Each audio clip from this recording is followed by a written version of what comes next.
यूं तो रक्षाबंधन की कई कथाएं हैं, लेकिन हम यहाँ कुछ चर्चित कथाएं आपके साथ में साझा कर रहे हैं। इनमें से पहली कथा का धार्मिक महत्व है, जिसे पूजन के साथ कहा जाता है। बाकी की कथाएं भाई बहन के प्रेम की प्रतीक हैं, इस अनोखे त्योहार की महत्ता से संबंधित हैं। तो सर्वप्रथम एक बार युधिष्ठिर ने भगवान कृष्ण से पूछा, हे अच्युत, मुझे रक्षाबंधन की वह कथा सुनाइए जिसे मनुष्य की प्रेत बाधा और दुख दूर होता है। भगवान कृष्ण ने कहा, हे पांडव श्रेष्ठ, एक बार दैत्यों और सुरों में युद्ध छिड़ गया और यह युद्ध लगातार 12 वर्षों तक चलता रहा। असुरों ने देवताओं को पराजित करके उनके प्रतिनिधि इंद्र को भी पराजित कर दिया। ऐसी दशा में देवताओं सहित इंद्र अमरावती चले गए। उधर विजेता दैत्य राज ने तीनों लोकों को अपने वश में कर लिया। उसने राजपद से घोषित कर दिया कि इंद्रदेव सभा में न आए और देवता व मनुष्य यज्ञ कर्म न करें। सभी लोग मेरी पूजा करें। दैत्यराज की इस आज्ञा से यज्ञ, वेद, पठन पाठन और उत्सव आदि समाप्त हो गए। धर्म के नाश से देवताओं का बल घटने लगा। यह देख इंद्र अपने गुरु बृहस्पति के पास गए और उनके चरणों में गिरकर निवेदन करने लगे, गुरुवर, ऐसी दशा में परिस्थितियां कहती हैं कि मुझे यही प्राण देने होंगे। मैं न तो भाग सकता हूँ, न ही युद्ध भूमि में टिक सकता हूँ। कोई उपाय बताइए। बृहस्पति ने इंद्र की वेदना सुनकर उसे रक्षा विधान करने को कहा।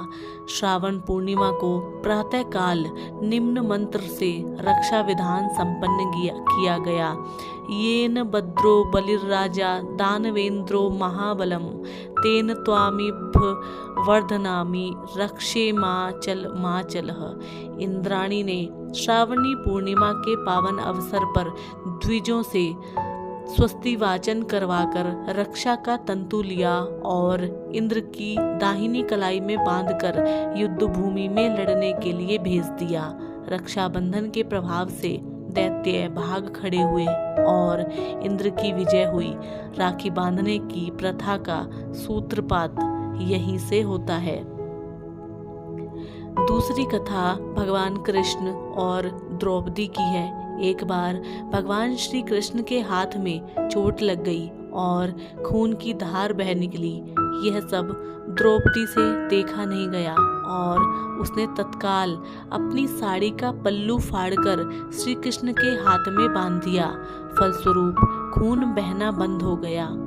कुछ समय पश्चात जब दुशासन ने द्रौपदी का चीरहरण किया, तब श्री कृष्ण ने चीर बढ़ाकर इस बंधन का उपकार चुकाया।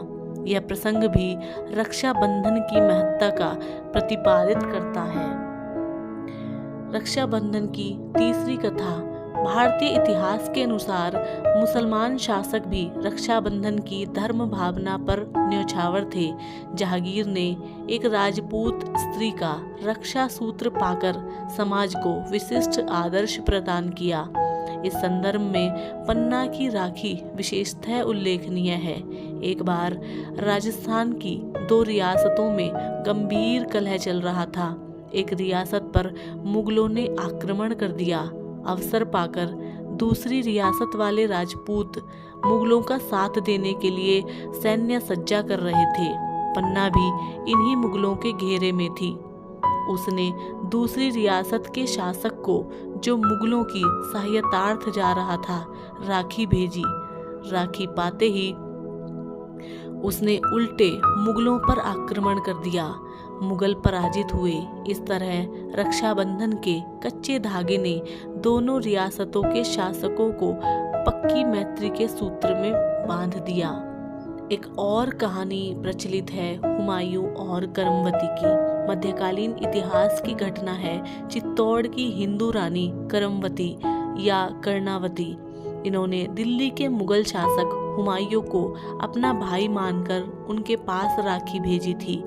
हुमायूं ने रानी करमवती की राखी स्वीकार की और समय आने पर रानी के सम्मान की रक्षा करते हुए गुजरात के बादशाह से युद्ध किया और रानी करमवती की रक्षा की। यह थी रक्षाबंधन के इतिहास से जुड़ी कुछ पौराणिक कथाएं।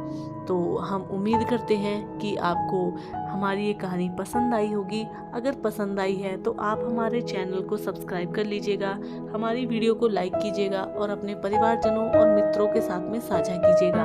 हम आपसे मिलते हैं कल एक और नई पौराणिक और ज्ञानवर्धक कहानी के साथ। तब तक के लिए नमस्कार, जय हिंद। और मेरे हृदय की अंतरिम गहराइयों से आप सभी को रक्षाबंधन की हार्दिक शुभकामनाएं।